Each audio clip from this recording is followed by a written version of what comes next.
waterfalls. No, no, no. Keep the faith, you'll have it all. Slow, slow, slow. Listen to the rivers and the streams that you're used to.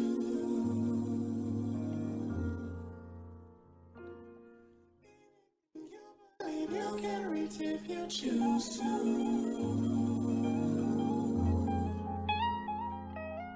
Welcome to episode 25 of My Views Extended. I'm your host, Nadia, and thank you so much for joining me this week. If you are a return listener, thank you so much for coming back. And if you are a new listener, thank you so much for joining me and checking me out. Aside from this podcast, you can learn more about me on my blog, nadiadenal.com, where I post on Monday, Wordless Mondays, which are just images of what is going on in my world or what has gone on in my world. Wednesdays is How It's Going Wednesday with images and a little written bit about what I have been up to that week. And Fridays where I focus on various recipes, reviews, DIYs, and anything else that I think is interesting and I would like to share with everyone. You can also keep up with me on Facebook, Instagram, Pinterest, and Twitter. I will leave links to all social media sites in the show notes. In government news, human rights bill to protect transgender Canadians unveiled by Liberal government. And if the legislation passes, it will be against the law to discriminate based on a person's gender identity or expression. Under the Canadian Human Rights Act, it would also be illegal to prevent someone from getting a job or to discriminate in the workplace on the basis of the gender they identify with or outwardly express. Canada's criminal code would also be updated to include hate speech as well. I will leave a link to the openparliament.ca in the article, and if you're interested, you can learn a little bit more about the Canadian Human Rights Act and the criminal code and what has not passed so far. So hopefully, I believe they're hoping this year or early next year that this law will be changed under the Canadian Human Rights Act. And good for them. It should be. Human rights are human rights. You can't necessarily pick and choose. You may not like them or agree with them, but everybody should be included in the Human Rights Act. In medical news, Saskatchewan hospitals will no longer have visiting hours. I know some hospitals across the country do have this, but I believe, I didn't see anything otherwise, but I believe Saskatchewan is the first where it's going to be across the province. And I definitely think that this is a good thing. Here in BC, where I currently live, there are some hospitals that do not have a visiting hour and others have a strict visiting hour. And of course, this depends on each hospital and each department within each hospital. Some people might ask why they need to have visiting hours or not have visiting hours, and I believe that in certain circumstances it does call for less rigidity in the visiting hours. Some reasons may be, for example, on the maternity floor where a new mom may need the support and comfort of her partner or a mom or a close friend, and those always fall out of the hospital visiting hours. In the Huffington Post article that I had looked at, the author had mentioned one of her children were born always late at night, and she actually had one of her kids at 11 p.m. and her husband had to leave and he couldn't come back until 11 a.m. the next morning. So she's a new mom and her partner couldn't be there with her overnight. And he ended up staying in his car in the parking lot until he could come back inside after 11 a.m. Other reasons, patients' families may have to work during visiting hours, which of course is very common. If you have a partner or it's your child, it would be nice if we could take time off and still get paid, but unfortunately the bills still have to get paid. And a lot of people, because we work in a kind of a 24-hour society, so there are tons of different shifts, and if you have to work, say visiting hours are from 11 a.m. till 6 p.m. and you're working during that time, that means you can't see your family members. Those might be a couple of reasons why they do not have hospital visiting hours in Saskatchewan any longer. I remember, but recently I had a family member in the hospital and there was a shared room, and one of the roommates had somebody, and it wasn't a family member, it wasn't even like a close friend, it was just a buddy, came in at like 3 a.m. to visit, and he wasn't quiet. They were like laughing popping and loud and stuff. And it was like then one of the nurses had to come in and say, hey, you either have to quiet down or you have to leave. People are sleeping. Like, I'm sorry. Like, there was no reason for him to be there at 3 a.m. That's absolutely ridiculous. And the hospital, and that's the thing, the hospital that my family member was at was one that did not have visiting hours. So he could have come at any time. He was just out and about and decided to pop in and on his buddy at 3 a.m. He was a little shady anyway, but we're not going to get into that. But I think when you have to kind of remember that, well, a few things to remember. The patient needs to be comfortable and every circumstance is different. The patient's there to recover and they need rest to recover. If you have a patient or a family member or friend and they don't want visitors, respect them. But if they want visitors, you have to be respectful of that and remember, this isn't social hour. And if the nurse says to go, listen to them. Their patient needs to get well and to rest. Be respectful of if they have roommates, of course. Limit the number of people coming into the room and how long they stay. And just be prepared that, and let the person you're visiting know it's okay to fall asleep. Whenever I would visit, and I would only do this with close family members, I didn't do this with just an acquaintance. If it was just somebody, I would literally spend like half an hour and leave, or even less and leave. But a close family member, just, I always bring books with me, a book to read or a crossword or something. And sometimes they would literally spend 3/4 of the visit asleep, but that's okay because you're supposed to sleep. Like, don't worry about me. And for me, I think it was more of me feeling bad for them that they're alone, or worried for them because of their roommates. I didn't really trust their safety, unfortunately. So I just kind of put myself there like a guard dog, and I just would literally spend 3/4 of the visit with them sleeping, and that's okay. It's not a social hour. If they're up to talk, that's fine, but when they're ready to sleep, let them sleep. Don't tell them, stay up. I came to visit you. If you want to have a visit, wait till they come home and are up for visits and laughs and gaffs. So I like the no visiting hour policy, but remember, if the nurses are, let's face it, the nurses, most of them are good and they're the bosses. If they say you need to leave, then you need to leave. If you're not keeping quiet and disturbing other people, if you're keeping the patient from not getting the rest that they need to recover, if you're, causing their blood pressure to go up, even like seriously from laughing. I thought laughing was a good thing, but I was told in the past, like, no, you can't make them laugh. That's making their blood pressure go up. Stop laughing. I was like, oh my God. But listen to the nurses and be respectful of the place. It is a hospital, not in somebody's backyard.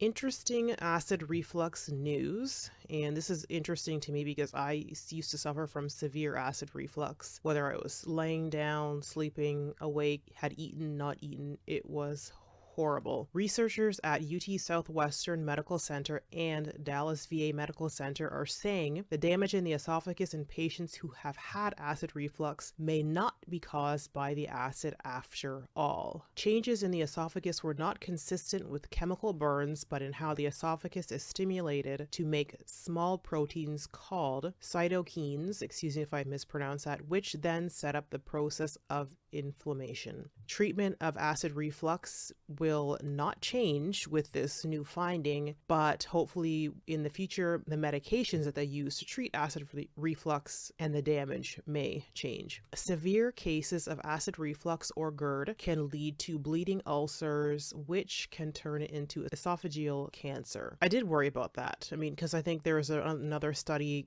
that came out earlier in the year or last year, or a few, and they were talking about the medications to treat the acid reflux and how it can cause an increase in Alzheimer's or dementia. And yeah, I wonder how that's going to correlate with this new news about the acid not causing the damage, but what the body produces and the inflammation that it produces to combat how they treat it and how the medical community looks at it. I will leave both articles from utsouthwestern.edu and you can see the research paper in JAMA at jama.jamanetwork.com. Deep brain stimulation, or DBS, is applied to Parkinson's disease patient. Deep brain stimulation is a surgical procedure used to treat a variety of disabling neurological symptoms. To treat patients, wires are implanted in the patient's brain, and these elongated wires wires are passed under the skin of the head, neck, and shoulder, which are then controlled by a battery pack externally. The stimulation affects essential tremor. The stimulation affects essential tremor without causing damage by blocking certain electrical signals. And currently the treatment is for patients who have not had great success with medication or no success with medication. And I believe the requirement, you have had to have Parkinson's or other diseases that affect the neurological part of your brain, for one of the requirements is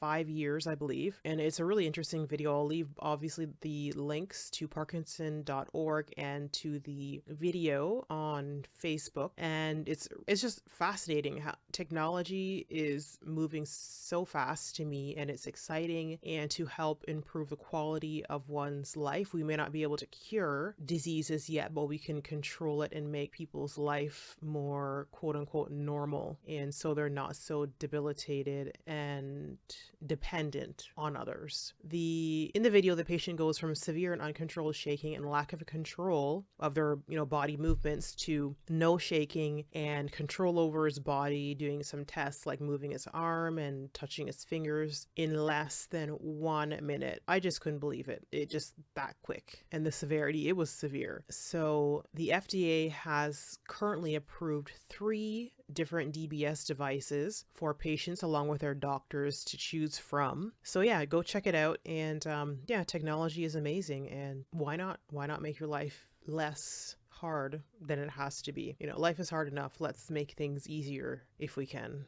For the kids news, Ontario has child care waitlist fees. Apparently so. I didn't know that. Yeah, that's terrible. Anyway, this childcare waitlist fee, this applies to some, not all, licensed childcare centers and home care agencies in Ontario, Canada. Waitlist fees can be for each child in the family. So if you have 2 or 3 children, you're paying for each child. And if you apply to several different childcare centers or home care agencies, that is for each agency. Parents are saying that the fees are between $20 to $100, and in many cases they are not refundable. And the government is hoping to have the new no waitlist fee in place by this September 2016. Other than a money grab, what do you need a wait list for? Like, it's not holding a new purse or a bag or something, or even a car. Most families both parents have to work. It's 2 incomes to make life work. Do you think they're just going to flub it off? Like, I don't need that daycare after all. Like, yeah, people need daycare because they have to work. Why was it even okay for them to do? Anyway, thankfully the government's stepping in to get rid of this foolishness. We have to work. We're working and putting taxes into the economy, and therefore through the childcare and other expenditures, we are putting money back into our economy. So I just don't understand that.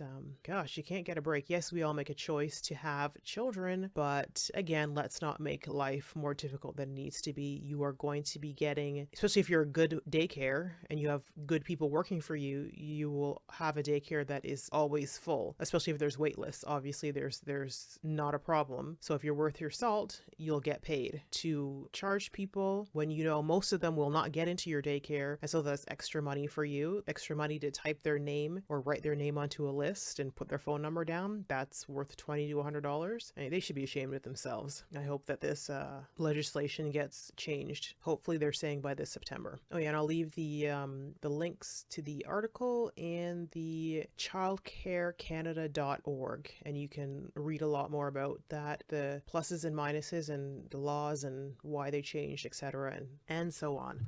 Baby Box program is coming to Ontario by August 2016. Alberta was the first province in Canada to start the Baby Box trial in Canada, Finland being the country to start the whole Baby Box program in the first place. They started in 1938, and their intent was to give all babies an equal start in life. So thank you, Finland. I know Canada is not the only country that's doing this. So yeah, thank you, Finland. This is a great idea. Baby boxes will be free, and distribution is estimated at 145,000 for Ontario families. So far, the list of contents of the boxes are not complete. They do have some time before they roll out in Ontario. The boxes will, of course, include the basics, the baby box itself, which is safe for sleeping. The list of contents of the box are not complete, but they will, of course, include the baby box for safe sleeping. And that's it. I'm not getting into that debate whether you sleep with your child or not, but their intent is to keep the baby in a box and safe for sleeping, which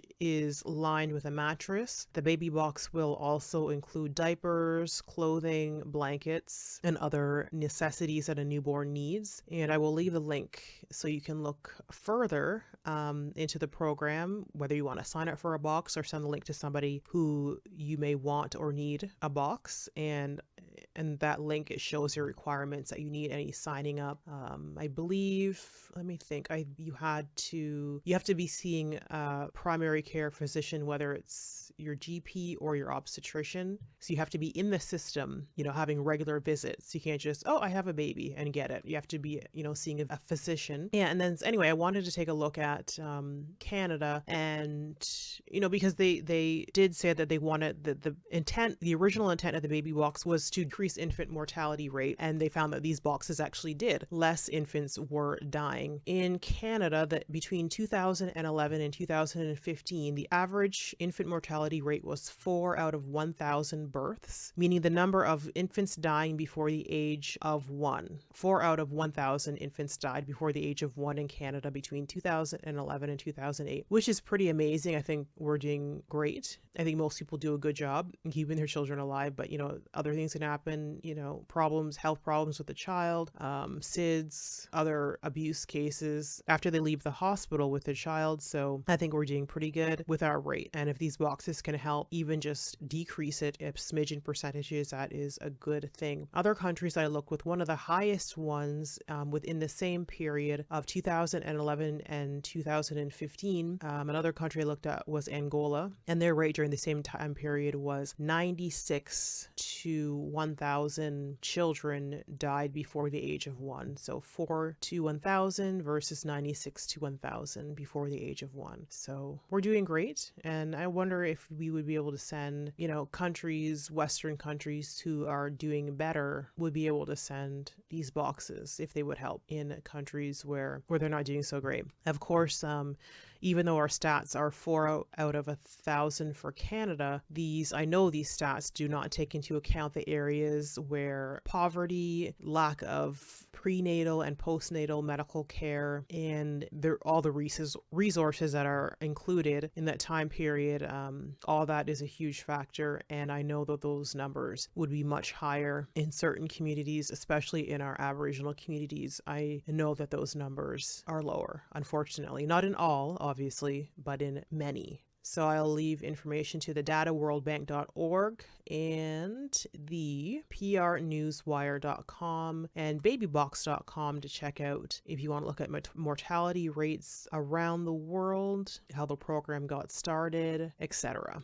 I'm just interested in all these things. How are we doing as a country and as a world? What I'm grateful for this week. This week is pretty simple. I'm grateful for the holiday weekend, even though I'm still working, and that's okay. I'm happy to be working. So yeah, the streets were quiet. The streets are quiet, and the air, I just woke up and I was like, it's really, really silent. Like I'm not used to, I wasn't hearing start up and running, and it was just quiet, and there's a really nice calm in the air. Where I live is generally quiet, but this morning and today is really, really quiet. Who knows, maybe a lot of people went away for the weekend. Everybody needs a break from the hustle and bustle of the daily commute, and although it was cool and damp, and it has been all weekend pretty much, I'm just happy. I hope everyone had a great Victoria Day weekend / May 2-4 weekend, which is a start for many Canadians, the start of the summer, even though technically it's not till June something. And anybody else around the world who has a day off, enjoy the day off. Be safe. Please don't drink and drive. Don't drive sleep deprived to get back home from your long weekend. Yeah, be safe, have fun, and I'll see you next week. Thank you for tuning into episode 25 of My Views Extended. I would love to hear feedback and comments of what you think of this podcast and the topics that I've discussed this week, you can listen to My Views Extended at nadiadanelle.com and YouTube, where you can subscribe, like, rate, and or leave a comment. And I have started back with closed captioning and a transcript of the show. I will leave links to all of those in the show notes, and as more listening platforms are added or changed, I will let you know as always. Till next time, this is Nadia. I'ma be happy. I'ma be good. You better believe it. I'ma be happy. I'ma be good. Get that understood. I'ma be happy. I'ma be good. You better believe it. I'ma be happy. I'ma be good. Get that understood. I'ma be happy. I'ma be good.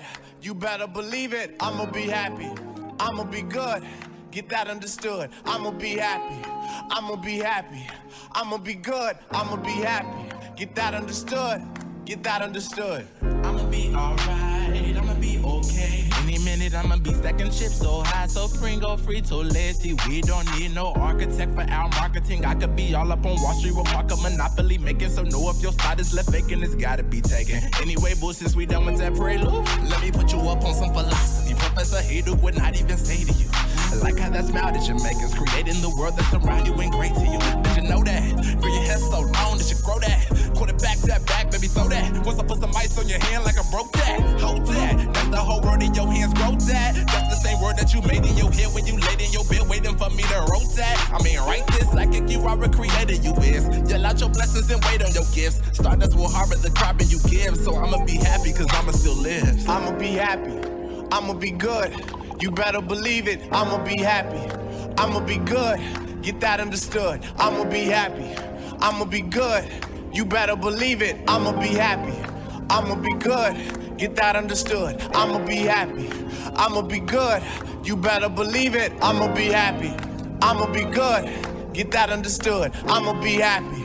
I'ma be happy. I'ma be good. I'ma be happy. Get that understood. Get that understood. My heart's been torn into pieces, my pride's been crushed and ego's been diminished. My life's been tossed to the floor, to the ceiling, up and down like I live on a coaster, but still I say love keeps lifting me higher and higher. So with every hit I take, I get stronger. I can go a little bit longer, make room for the infinite incident. Bounce it back, a hash attack it. Better know who you dealing with. Feeling as if I was meant for this, finish this, sure I will. Quit killing this, sure I won't. I got 4 sisters, 1 brother, 1 dad, 1 mother, whole family to feed. It's a must I blow. Must I go hard on stage and walk like God? Cause good Lord knows that I ain't get to walk on graduation days. So every stage I grace, I walk like I ain't never walked before. And I speak like I done talked to God before. And I think like I done been let down before. But I smile like he done turned it around before. Like I ain't never had to frown before. And you know that I'ma be happy.